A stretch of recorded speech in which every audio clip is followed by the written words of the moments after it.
admired, and he will be missed. Before you leave, I want you to know that it is okay to mourn. That God is always in control. Hey man, get into it, bro. Hey, what's going on, bro? Sean, look out!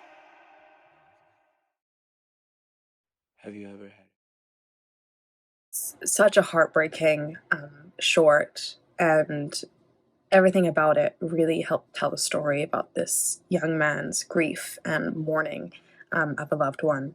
I think the best part of this were the shots, and as he fell victim and tried to cope with his grief with drugs, we see distorted shots and his face becomes blurred, and it had a very stylistic effect, which I loved. The sound as well played into this.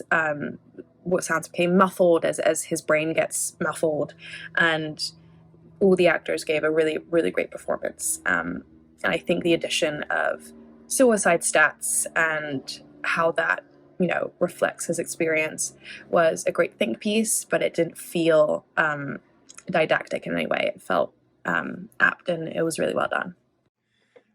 I thought that this was a really effective depiction of survivor's guilt and the PTSD of surviving, an accident that claims other people's lives, and the attendant depression and isolation that sort of comes along with it. I thought it was really just heart-wrenching to watch this character reaching out for help and, just having everyone in his life not quite meet him in the way that he needed, and effectively, not through any negligence, but just by way of not completely understanding where he was coming from, leaving him in this isolated place that sort of doomed him.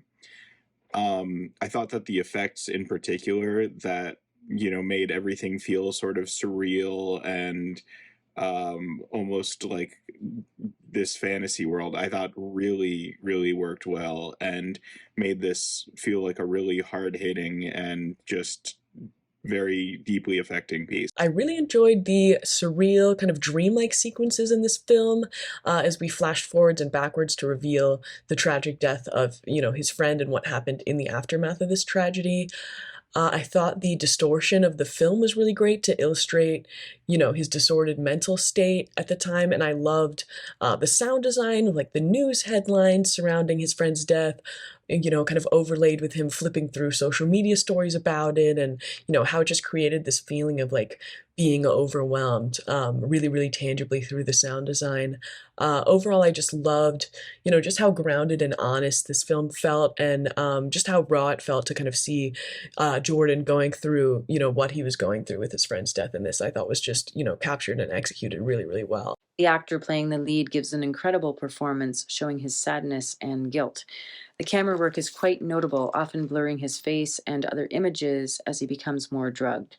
The sound design also reflects this, using muffled sounds. The other performances of his family and friends were excellent too, notably his harsh mom and his sympathetic friend. The writing of the film is well done and packs a powerful punch, along with suicide stats in America and a suicide hotline. Relationships and conversation is the core of humanity. The second to last scene really gave me goosebumps. It's sort of jarring to see, and there are a fair share of opinions on this matter. However, I feel like I'm the card here. This is sort of the thing people don't want you to see, therefore I want you to see it. They were forced to live this life, therefore we should be forced to listen to it. Do you realize like how close to life this is for some people? I feel like the mother was a bit harsh. It is certainly one of the reasons that pushed him off the edge here. Grief and in a pandemic, no less. You can see the dreamy-like state or the hazy high experiences clearly through the use of visual effects. Honestly, the best cinematography comes into play when you show him at his most excruciating pains. It's hauntingly beautiful, and I think it's a really necessary piece to be told. This is a really admirable film in its ambition to help spread awareness of the suicide rates in America for teens.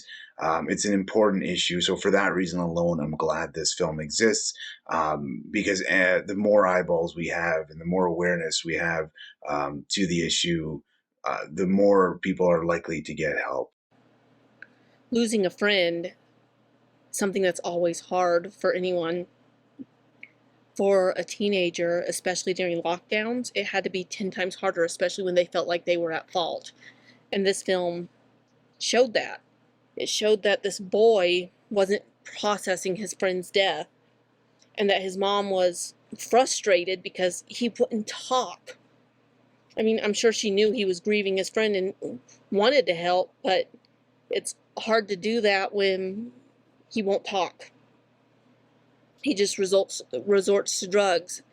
I thought it was a stroke of brilliance that he could see his friend after death, and it propelled his decision to take enough pills to kill himself because he could continue seeing it, and he felt like he could trust nobody. The guilt was eating him alive. This film had many different relationships between him and his friend that he felt guilty of.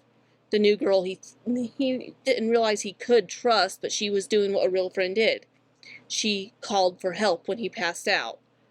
And the relationship between him and his mother, where his mother's completely frustrated at her son that used to excel and now is struggling, which is always frustrating for a parent when they just won't communicate with you about what's wrong, not realizing that if you talk about it, a mom might be able to help, but they can't read minds.